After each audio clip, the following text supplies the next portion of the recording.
नमस्कार मंडळी, आम्ही मालवणी या चॅनलवर आपले मनापासून स्वागत आहे।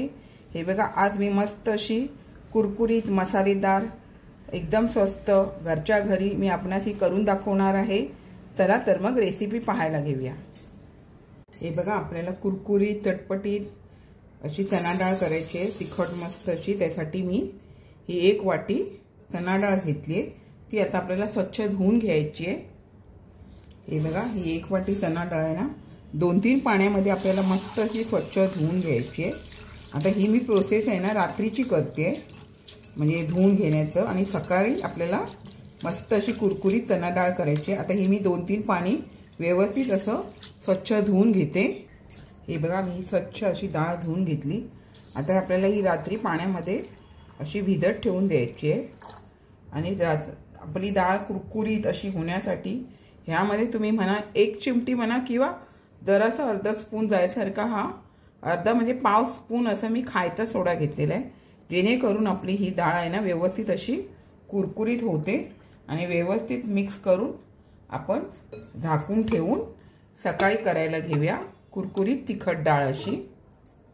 हे बघा, डाळ अशी मस्त अशी फुलली गेली आहे, एवढी अशी आपण त्याच्यामध्ये खायचा सोडा घातल्यामुळे ती डाळ आपली कुरकुरीत होणार आहे। आता आपण ही व्यवस्थित अशी चाळणीमध्ये गाळून घ्यायची, जेणेकरून सर्व पाणी निथळून गेलं पाहिजे आणि आपल्याला सुक्या फडक्याने व्यवस्थित अशी ती पुसून घ्यायची। आता ही पाणी मी निथळून होऊ देते आणि नंतर आपण ती पुसून घेऊया।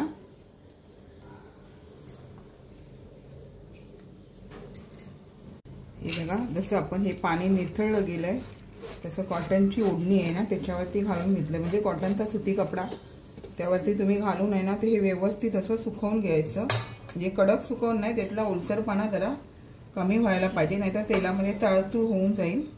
त्याच्यामुळे थोडंसं आपल्याला हे आता थोडंसं सुकवून घेते, त्याच्यानंतर मग मी हे वरचं पुसून घेणार आहे 5 मिनिटांनी। अगदी 5 मिनिटं थोडं पाणी व्यवस्थित येतं सुकवून घेऊया आपण।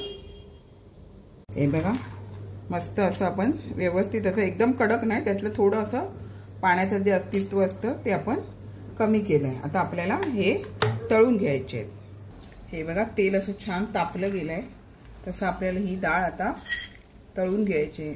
तुमच्याकडे जर असं पोहे वगैरे चिवडा वगैरे करायचा चमचा असेल डाळीचा, तर त्यामध्ये पण तुम्ही करू शकता, डायरेक्ट केलं तरी चालेल, पण असा जरा बरा पडतो, जेणेकरून आहे ना असं आपल्याला व्यवस्थित। आता हे बघा, हे बुडबुडे थंड झाले ना काय, जरा आता फास्ट गॅस आहे, थोडा मी स्लो आणि फास्टच्या मग मध्ये ठेवणार, थोडे बुडबुडे थंड झाले का अशा प्रकारे केलं ना की छान होतात।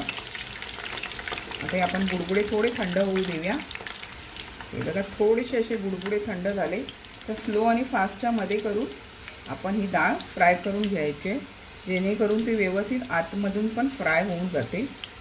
हे बघा, अशा प्रकारे केलं ना का डाळ जरा करपत नाही। खाली तेलामध्ये आपण डायरेक्ट सोडली ना तर आपल्याला काढेपर्यंत पुढचे दाणे असे आहे ना लाल होऊन जातात, त्यामुळे अशा प्रकारे करून घ्यायची। आणि ही आग आहे ना थोडी अशी बुडबुडे कमी झाली काय आपल्याला डाळ काढून घ्यायची। हे बघा, ह्यातील बुडबुडे कमी झाले आणि डाळीला कलर पण छान आला, जास्त आपल्याला लाल होऊ द्यायची नाही। अशा ह्या चमच्यामध्ये केल्यामुळे तेल पण छान निथळलं जातं। हे बघा, ते निथळलं गेलं की नंतर मी हे ह्यामध्ये चाळणीमध्येच घालून घेते, कारण जेणेकरून असलेलं जे तेल असतंय ना ते पण बाकीचं निथळलं जातं। तशा प्रकारे बाकीचे पण बघा, डायरेक्ट आपल्याला घालायला बरं नाही पडत, ह्याचं आपण असं 2-2 मुठी 3-3 मुठी अशा करून घालून घेतलं ना का अशा प्रकारे गॅस फास्ट करायचा, नंतर थोड्या वेळाने गॅस मिडियम करायचा, स्लो आणि फास्टच्या मध्ये, आणि असं चमच्याने परतून घ्यायचं, बरं पडतं अशा चमच्यामध्ये केलं तर। अशा प्रकारे मी ही करून घेते। बघा, आता स्लो आणि फास्टच्या मध्ये करून आपण करून घेतो, जेणेकरून बुडबुडे असे कमी होऊन जातात। अशा प्रकारे तुम्ही डाळ फ्राय करून घेऊ शकता, पटकन होऊन जाते। हे बघा, बुडबुडे असे कमी झाले, पूर्ण असं कमी झाले काय आपल्याला ही काढून घ्यायची आहे। बुडबुडे असताना काढली तर डाळ तुमची नरम होऊन राहणार, त्याच्यामुळे व्यवस्थित डाळ भाजली गेली पाहिजे। हे बघा, कलर पण छान येतो, जास्त आपल्याला लाल करायची नाहीये। तुम्ही याच्यात डायरेक्ट टाकलात ना तर ती डाळ काढेपर्यंत पाटची डाळ लाल होऊन जाते, म्हणून अशा चमच्याचा वापर करायचा। आता मी अशा प्रकारे बाकीची राहिलेली सर्व डाळ फ्राय करून घेते।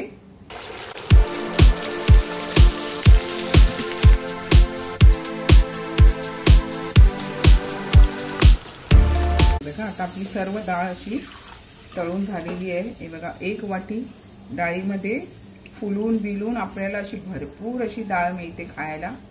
आता आपली डाळ तर तळून झाली आहे। आता आपल्याला थोडीशी लसूण आणि कढीपत्ता करून घ्यायचे। त्याच्यासाठी मी गॅस बंद करून घेते आणि गरम तेल असतानाच आपल्याला यामध्ये लसूण हे करून घ्यायचे। मी चेचून घेतली आहे सालासकट। लसूणचा थोडा कलर येऊ द्यायचा। हे बघा लसूणला छान असा कलर आला। आपण लसूण काढून घेऊया। यातच आपल्याला 25-20 अशी पानं आहेत ना कढीपत्त्याची, ती छान अशी भाजून घेऊया। गॅस बंद केलेला आहे त्यामुळे ती भाजली जाणार व्यवस्थित। तेल गरम आहे ना। आता पुढची प्रोसेस करूया। हे बघा कढीपत्ता पण छान भाजला गेलाय, तो आपण आता काढून घेऊया। आता ही जी डाळ आहे ती आपण या ताटामध्ये काढून घेऊया। डाळ गरम असताना त्यामध्ये आपल्याला चवीनुसार मीठ घालून घ्यायचंय। लाल तिखट मसाला तुम्हाला तिखट किती हवंय त्यानुसार घालून घ्यायचंय। आता हा मी 1 चमचा घेतलाय आणि चाट मसाला अर्धा चमचा घेतलाय। चाट मसाला नसेल तर आमचूर पावडर असेल तर आमचूर पावडर वापरली तरी चालून जाईल। आणि आता हे मी हातानेच मिक्स करते जेणेकरून गरम गरम चण्याची डाळ आहे त्यामध्ये ती व्यवस्थित असं मीठ वगैरे ह्याला लागलं जाईल आणि खूप होते छान अशी कुरकुरीत। आपण खाण्याचा सोडा जर घालायचा नसेल तर तुरटी जरी पाव तुकडा तुरटी घातली तरी चालून जाते। खाण्याच्या सोड्यामुळे आपली डाळ आहे ना कुरकुरीत होऊन जाते। हे बघा मस्त अशी आपली डाळ हे बघा कुरकुरीत झाली। हे बघा कुरकुरीत अशी डाळ होऊन जाते। कुरुम कुरुम खायला आपल्याला डाळ मिळते। जर घरात कधी काय खायसारखं नसलं बनवायचं तर असं आदल्या दिवशी रात्री करून घेतलं की दुसऱ्या दिवशी ही सकाळी डाळ तयार। आता हे मी व्यवस्थित लावून घेते। चला आता आपण मीठ मसाला व्यवस्थित लागला गेलाय आणि कढीपत्ता लसूण आहे ती घालून घेऊया। कारण का माहिती आहे खाताना ना लसूण आपल्याला जरी खायला मिळाला तरी खायला चांगली चव लागते। जे लोक लसूण खात नसेल त्यांनी नाही वापरला तरी चालून जाईल।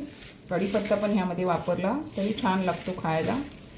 सगळं ह्याला लसूण आणि कढीपत्त्याचा फ्लेवर उतरला जातो त्याच्यामुळे तुम्हाला आणि जरी नाही घातला तरी कढीपत्ता लसूण तरी चालून जाईल। मीठ मसाला आणि चाट मसाला आमचूर पावडरमध्ये तुम्ही जरी केलात तरी ही मस्त होते। हे बघा छान अशी आपली मस्तपैकी कुरकुरीत अशी तिखट चणा डाळ तयार झालेली आहे। हे बघा मंडळी छान अशी कुरकुरीत मस्त मसालेदार आपणास अगदी कमी खर्चामध्ये असणारी चणा डाळ खायला घरामध्ये लहान थोर सर्व मंडळींना आवडेल अशी मी चणा डाळ आपणास करून दाखवलेली आहे। आपण नक्की अशा प्रकारे करा। हे बघा मंडळी छान अशी मी कुरकुरीत आपणास मस्त अशी चणा डाळ करून दाखवलेली आहे। अशाच नवनवीन रेसिपी किंवा इतर व्हिडिओ सहित मी आपणास भेटतच असते। आपण माझ्या चॅनलला लाईक शेअर सबस्क्राईब हाईप करायला विसरू नका। चला तर आता इथेच थांबते। मस्त खा स्वस्थ राहा। आपण माझे व्हिडिओ पूर्ण पाहता त्याबद्दल मनापासून खूप खूप धन्यवाद।